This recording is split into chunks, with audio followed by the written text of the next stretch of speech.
Hey guys, and welcome. Now, before we get into what you should do, what you shouldn't do, who performed well, who didn't perform well, and how to move forward in round two, I just want to first get some of the housekeeping in order. Please remember to subscribe if you're watching this on YouTube.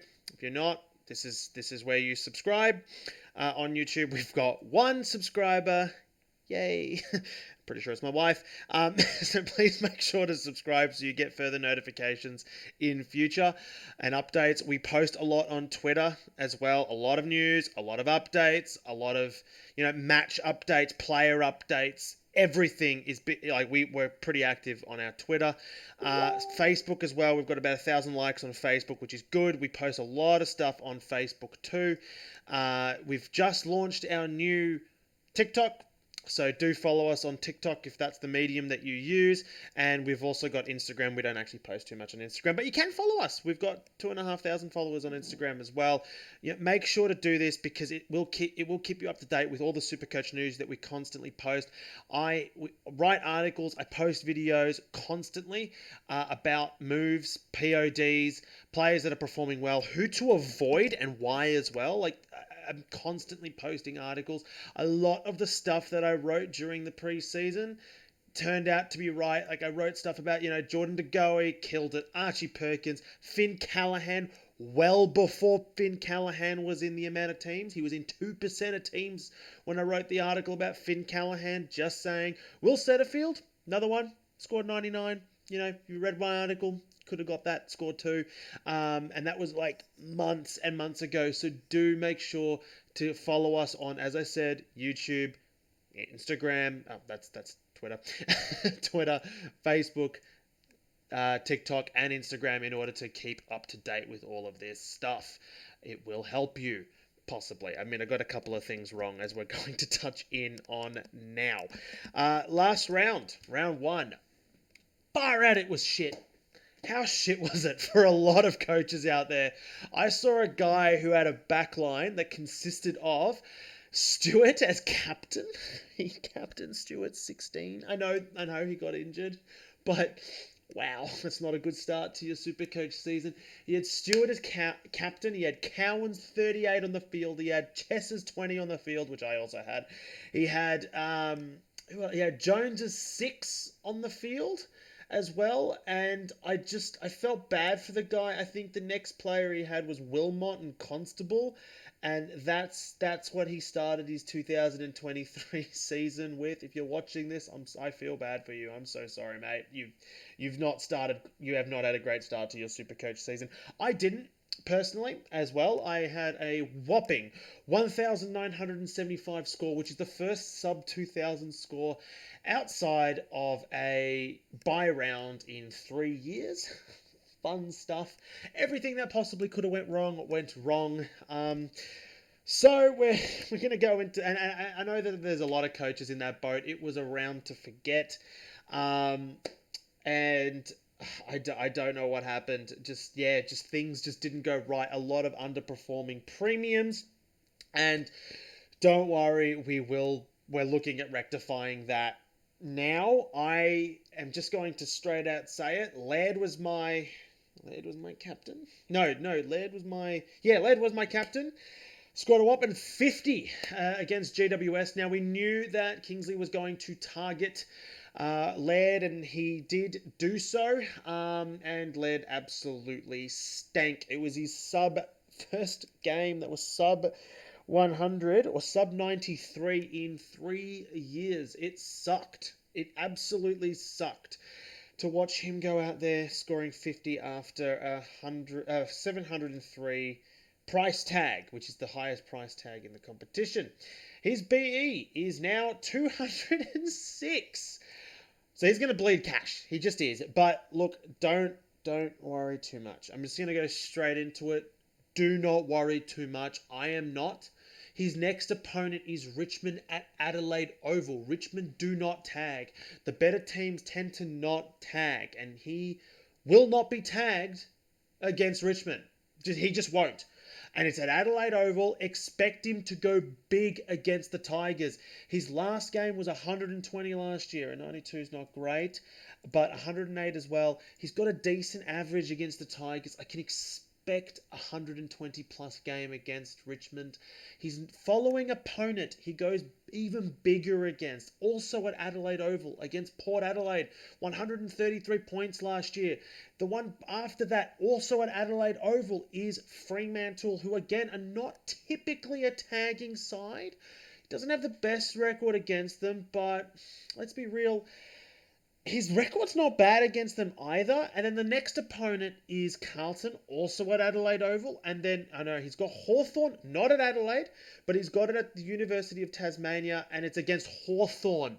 They look terrible. They are a sub... They're not an AFL side at the moment. They are a VFL side. They made Essendon look good. They made Essendon look like a premiership contender on the weekend. Just don't. He's going to slaughter Hawthorn. And then he's got Collingwood again at Adelaide Oval before, okay, a tough game against the Cats, who also, by the way, do not tag at all because they're a really good team and they don't need to. And then he's got St Kilda at Adelaide Oval who do tag, yes, but again at Adelaide Oval, so hopefully his scoring's okay. These are teams out of the next, 8 games, only 2 of those teams are typically known for tagging, which are Hawthorn and St Kilda. Both games that Adelaide, let's be real, have a good chance of winning. And I honestly believe, and yes, he's going to go down in price, whatever. It's not going to make a difference because he's a keeper.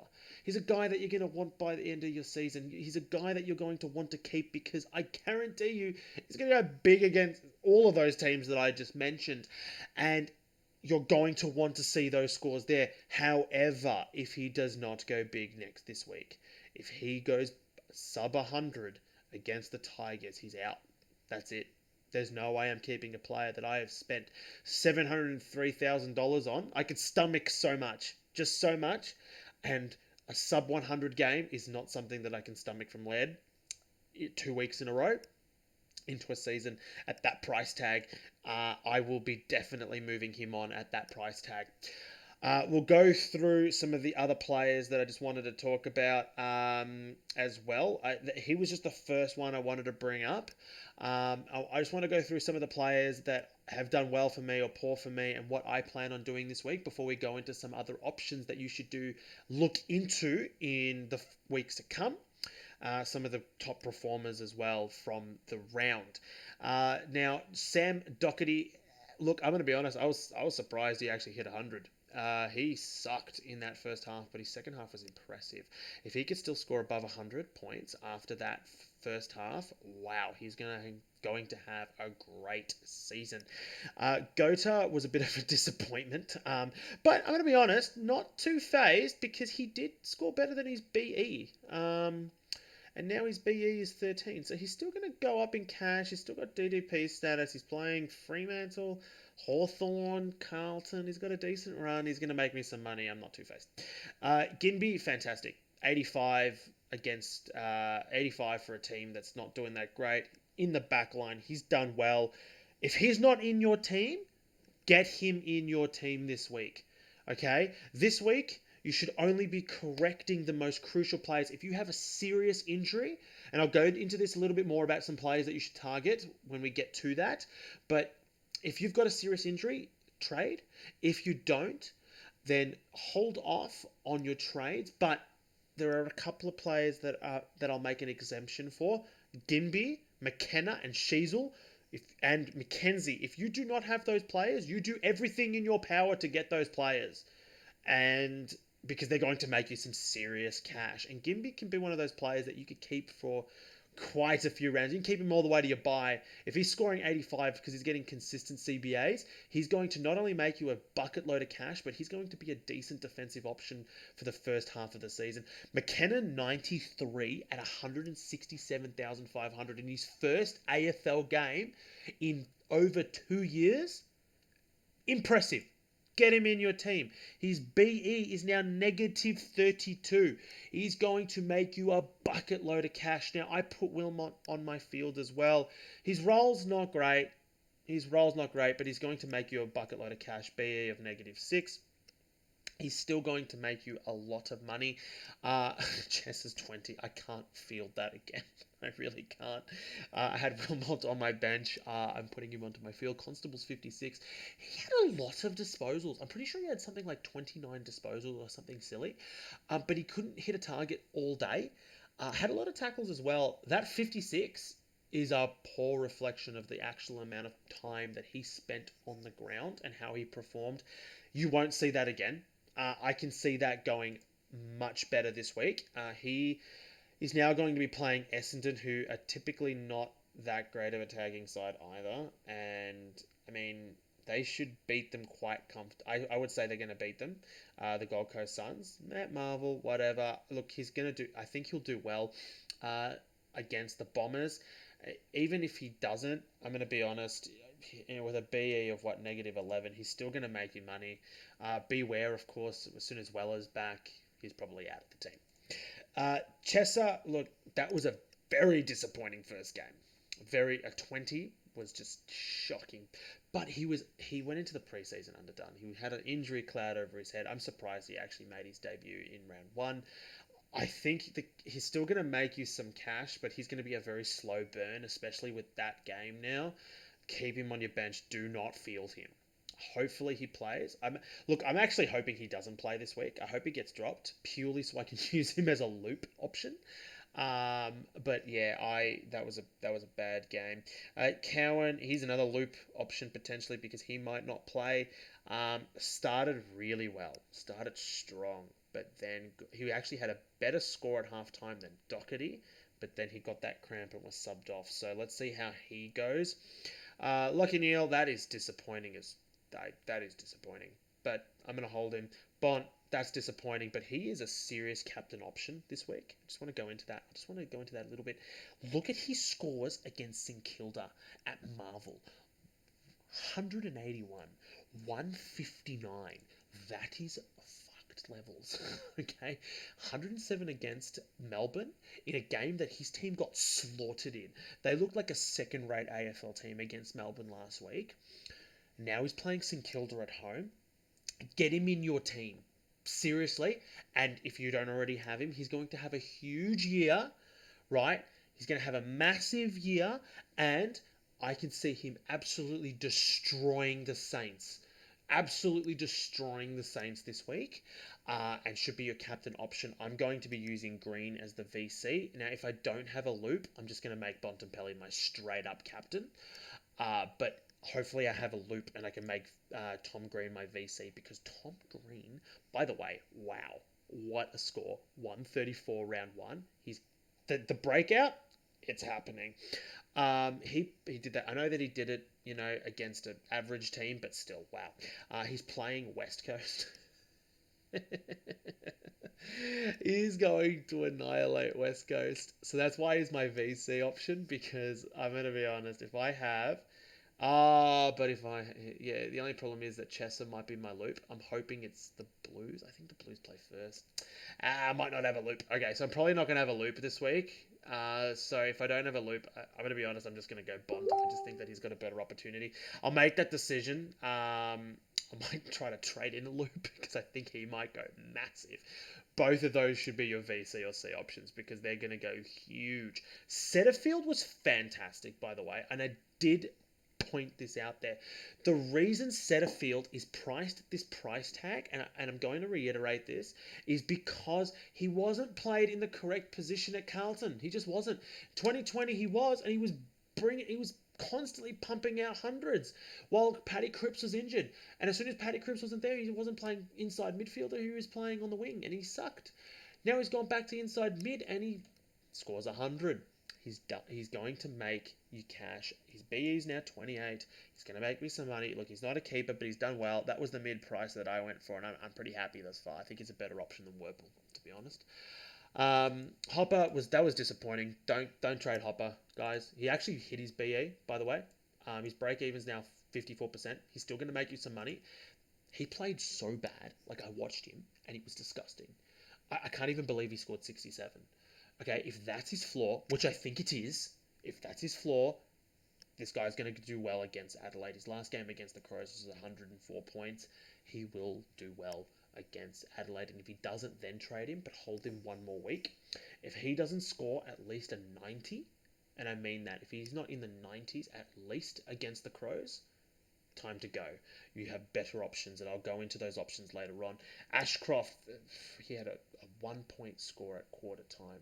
Wow, that was bad. That was bad. Rebounded all right. I still think that was probably his flaw. I think he'll do well. Mackenzie was brilliant, and he's going to continue being brilliant because Hawthorn have no other midfielders. If he's not in your SuperCoach side, you pick him. Oscar Baker, that's about where I thought he would be. To be honest, the preseason Pracky game was an unrealistic expectation of him. But who knows? Maybe he'll get dropped. Maybe he'll be my loop. Fingers crossed. I have a loop this week. Aaron Davey played. Aaron, is that Aaron? What's his name? What is his name? Alwyn Davey, sorry. He actually was pretty impressive in his first game. I mean, it didn't reflect it in his Supercoach score, but his BE is negative 15. He'll make it cash, and he's got DDP. Noah Long was really impressive. This kid was very impressive. Negative 20 BE. This is someone that you should seriously be considering at this price tag. He's got DDP status. West Coast rate him, and he will be playing a lot of footy this season. A 63, definitely well above the score that I thought he was going to be playing. Getting. Sean Darcy sucked, by the way, and I kind of wish that I kept O'Brien, but whatever. That was a bad game, but he rebounded hard in that second half. He had like a 24 score or 34 score at halftime and really made up for it in the second half. He can go big, and he will go big against North Melbourne. Look at these scores against North. Look at these scores against West Coast. Make sure you get this guy in your team because his next 2 games are going to be insane. They're at Optus Stadium as well. He is going to go mental against both North Melbourne and West Coast. You want this guy in your team if you do not have him. You just want him in your team. And if you do have him, you hold on to him. Because if he doesn't go absolutely mental against North Melbourne, then unload him. That's fine. You've got some Darcy Cameron options. But I wouldn't be surprised if he scores like 200 points against North Melbourne. That was a disappointing game by Rowan Marshall, but I think there's a lot of upside still with him. He's got the Dogs, tough opponent next. Essendon, he should do well. He's got another tough opponent against Gold Coast. Look, I think that he'll do well. He had a really bad game and still scored 80. If that's the worst game that he plays this season, you're gonna do okay. Let's see what he does. Hold him for another week. Be patient. Let's see. Worst case, go Darcy Cameron if he doesn't perform. But I'll get into that next week if he doesn't perform. Fingers crossed he just does.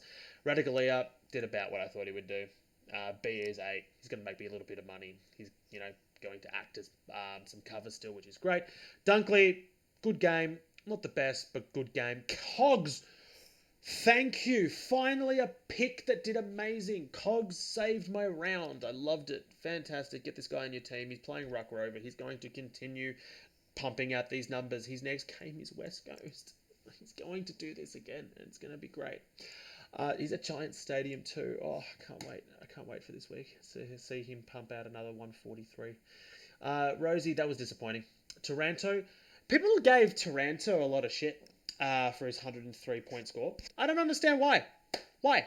103 points for your D4. At worst case, let's be real, a D3 option is pretty good. Adelaide are not going to tag this guy because Adelaide are not typically great taggers. His BE is 80 now. So not only that, he's going to go up in value, right? He's actually going to go up in value. He's got DDP status. He's 503k as a D4 option, 103. M4, sorry. I don't understand why people are criticizing him. He's done well for his position, and he had 35 disposals or 34 disposals. I can see that being a lot higher against the Crows. Goulden, yeah, locked. Get him in your team. Pre-season form was not a fluke. He is very, very, very much going to have that breakout season. I think that he is an essential part of your forward line. Get him in your team. Wow, 115. What's his next opponent? Is actually Hawthorn. Oh my god. Wow. This is going to be fun. He's going to be not bleeding. He's going to be making you a bucket load of cash. His P is 56. Get him in. If you don't, he's probably not your priority for this week. He's probably not your priority for this week, especially if you've got injuries in your back line, which a lot of people do through Liam Jones and Tom Stewart. But if you can, you should be really going for this guy because I can see his value skyrocketing immediately. Philippa actually performed a lot better than I expected. 76. I'm pretty happy with that. Can I trust him to do it again? Probably not, to be honest. But a 76 is really good. Like his BE now is -15, and he's got DDP status. He's going to make you some money. His next opponent are the Dogs at Marvel. I won't be trusting him on field. To be honest, I fielded what? No, cancel. Go away. I fielded Ben King for his whopping 19 point score against. I don't even care anymore. It was such a shit game. 19 is disgusting. Absolutely disgusting. And I cannot stomach that again. So my only move for the week is a Harry Sheezel. So that's Ben King to Harry Sheezel. Complete trade. Yes. And I'm doing it with you guys because Harry Sheezel was the biggest mistake by not picking him. I made my biggest mistake ever by not picking Harry Sheezel. Wow, this kid is elite. Absolutely elite. Now, I write some articles for the Footy Gods as well, so it's a little bit of a shout. But look, I wrote an article about him as to why I didn't pick him. And I still think it's something to think about. In the preseason, and I was at the practice match where he played against the Tigers, he was played everywhere. He was played forward. He was played midfield. He was played in the back line. Hell, he probably took some hit outs in the ruck. The kid was played everywhere. And Alistair Clarkson has said, even as soon as last week, just before he made his debut, that he doesn't know where he sees Harry Sheezel long term. But he's going to be starting him in the back line. Does that mean that it's going to be for a week? 2 weeks? 3 weeks? A month? Who knows? And that's the concerning thing, especially when Hall is back, because Hall did not play on the weekend. And when Hall comes back, is Harry Sheezel going to be playing off half-back? I freaking hope so, because he was elite off half-back. He's so elite that he signed a contract extension up until 2026 to stay at North Melbourne. After only one game of AFL, he was amazing, absolutely amazing. He was taking hit-outs, getting disposal off halfback. Holy fuck, you got to get this guy on your team. He's at 198,000k, right? And he's got a -2 BE. Just get him in your team. Tim Mitchell told me not to get this guy. He physically told me. He messaged me, personally messaged me on Twitter and said not to get this guy. There were a Dr. SuperCoach, another respectable, and I don't want to bag these two people out because they've been doing SuperCoach very well for longer than I have, but they were pretty critical on not getting Sheezel, okay? And I trusted them, and I went against my better judgment. And, you know, as I said, there were a lot of concerns about where Sheezel will be playing as well, which also went into my decision. Yeah, fuck you guys, because he went absolutely ballistic, and I fielded Ben King's 19 over Harry Sheezel's 114. Cannot do that again. Ben King, get the fuck out of my team. Harry Sheezel, get in. Fergus Green, let's be real, that's about where we thought he was going to be. Still got to be here at 12. He's going to make you some cash if he plays. And he's not going to do well against Sydney at the SCG. He should be your F8 at the absolute maximum. Do not get him. It's nice. Okay, that's an inappropriate message. Awesome. So that's my team. That's what's happened this week. They're the moves I'm making. As I said, the players that I'm going to hold on to. But let's go into some of the players that did really well. All right. Now Luke Ryan, he's a bit of an inconsistent scorer, but holy shit, 179. Can this guy score? Yes, he can. But I'm still got a little bit of skepticism. Yeah, whatever. I still got a little bit of concerns as well because look, he did this a lot last year, and I just want to go into. And he is consistent, but he's also consistently annoying. Okay, 70, 156, 74, 77, 91, 109, 62, 75, 63, 102. There are a lot of players that score well in Fremantle's defense. And, you know, Brendan Cox was another one that went big. The other one that went big, where is he? He was Hayden Young. I think he scored like some... Why did Hayden Young score?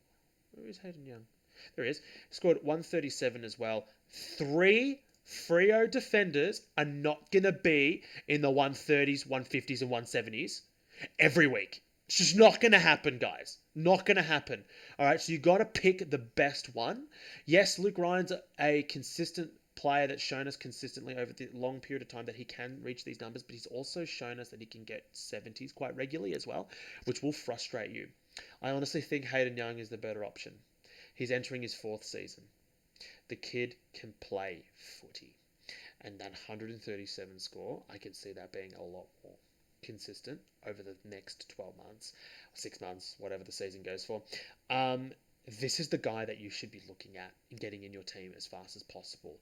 And I'm going to be perfectly honest with you. If Hopper or Laird or both do not perform this week, this is the guy. This is my number one target. Hayden Young is my number one target leading into next week if there's an underperforming premium, because this kid is going to go absolutely ballistic this year. Break even of 48. He's going to go up in value. He's got North, West Coast, and Adelaide in his next few games. Okay, this kid's going to go ballistic. Get him in your team. The next one, Ramp, huge red flag. Do not get this guy. Do not get this guy. I don't care how good his first game was. Do not get this guy. Okay, he's been in the system for quite some years. He's never shown these levels of like these scoring levels. Massive red flag. Okay, massive red flag. Do not get this guy.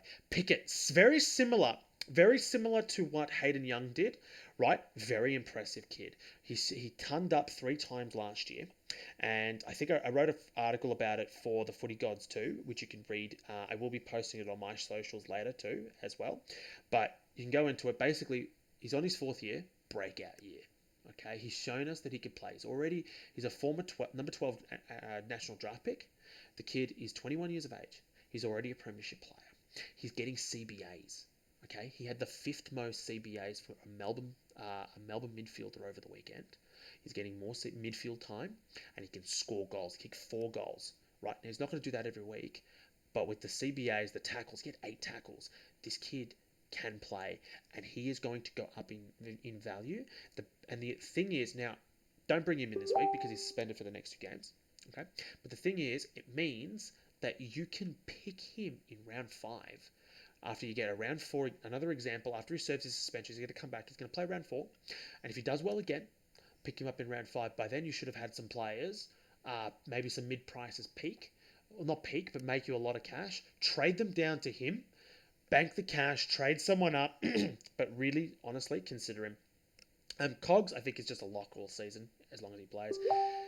Luke Davis, LDU, interesting one.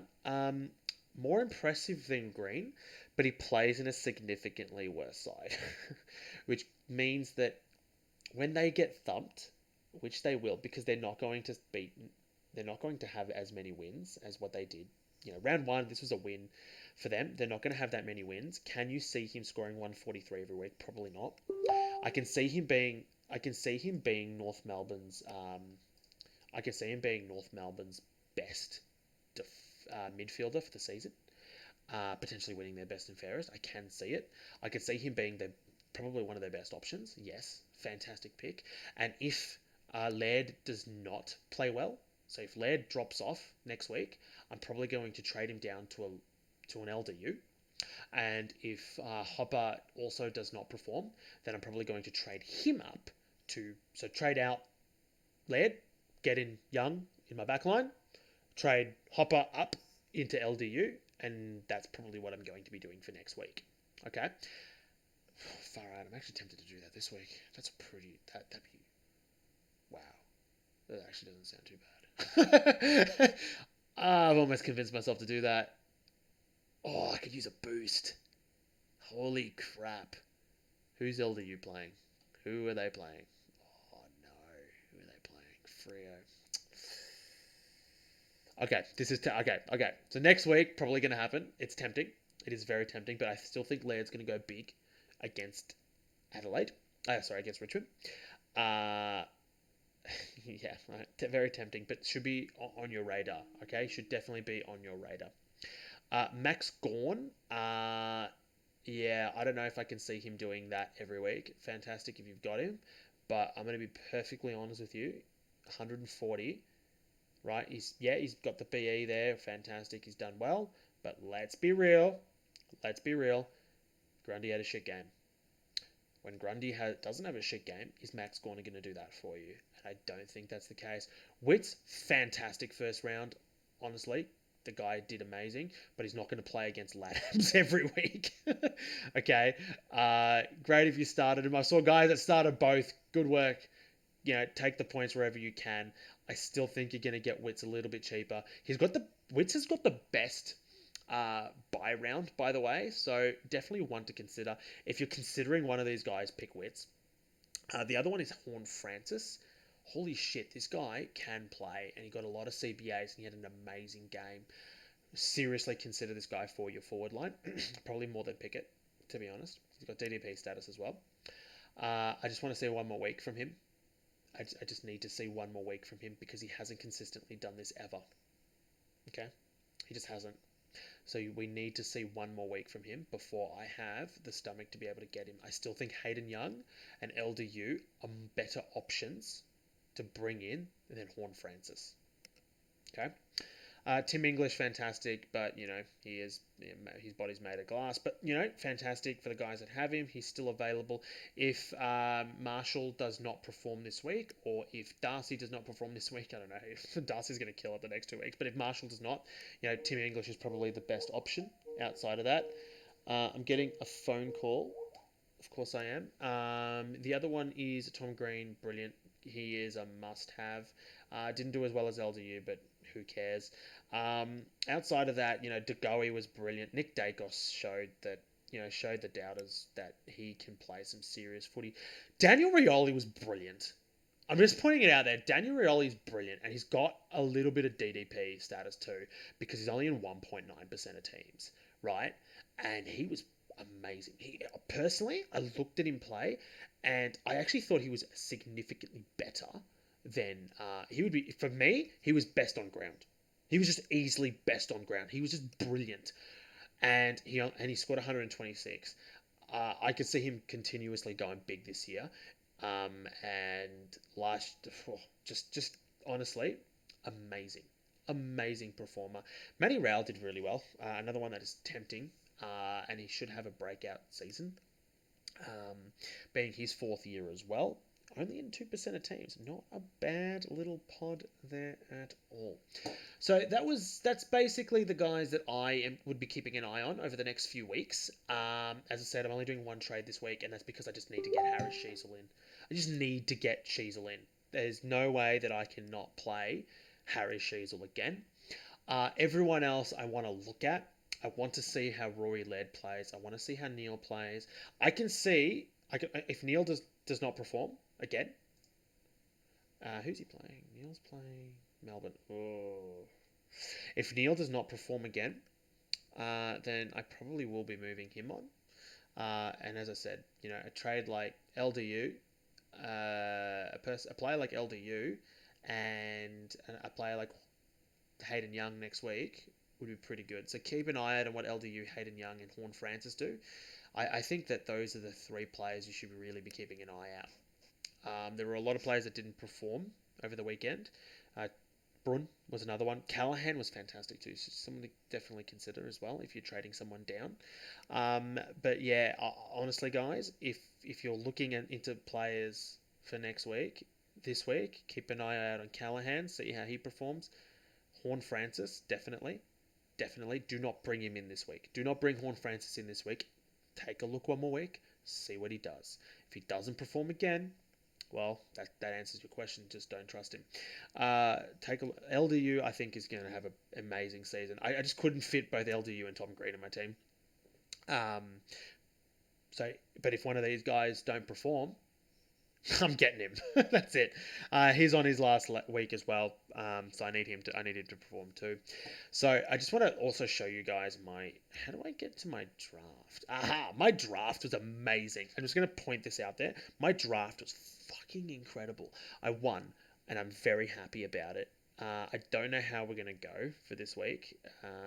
These are the players that I've got at the moment. I'm trying to bring in Shield. I think my midfield killed it. I've made some changes because I think Viney hopefully will be back. Hopefully Duncan will be back. Hopefully Stringer will be back. If not, then I'll just rearrange things. Obviously Pickett was on my field last week, and Gimby were on my field last week. But he's suspended, and I can't see him scoring an 85 again. At least I can't trust it on my field for this competition. There's a higher chance that Duncan will do it rather than Gimby. But let's see what happens. To be honest, let's see what happens when teams are announced, and let's see how we go. Now, also my AFL fantasy actually did okay. My ranking is what was my ranking? My overall ranking has overall ranking 61,000. Not amazing. Let's be real, not amazing, but better considering this is my first year ever in AFL fantasy. This is the team that I'm going with. I think that it's okay. I know I have a lot of non-playing players on my bench. I'm going to be honest. I was so focused on my SuperCoach team, I forgot to trade out players that weren't playing. So that's something that I should really look into. But I think there's a lot of guys out here that will play well and continuously play well. I'm probably going to make Tom Green my captain. No, I'm gonna make Bolt my captain again. How do I make him my captain? Can I make him my captain? I'll just do it from the app. A lot easier. I don't actually think the website's user friendly. So this is the team that I'm going with. I haven't made any changes. I actually felt like I had a stronger AFL fantasy side than what I had a Supercoach side, which is really irritating. Because I definitely prefer AFL Supercoach over AFL fantasy. But yeah, thanks guys for watching. As I said, please subscribe. It will keep you up to date with more videos that I will be posting weekly. Make sure to follow us on Twitter, Facebook. Go away, Facebook. TikTok is new, and Instagram. And yeah, thanks for watching. And I guess I'll catch you guys next week.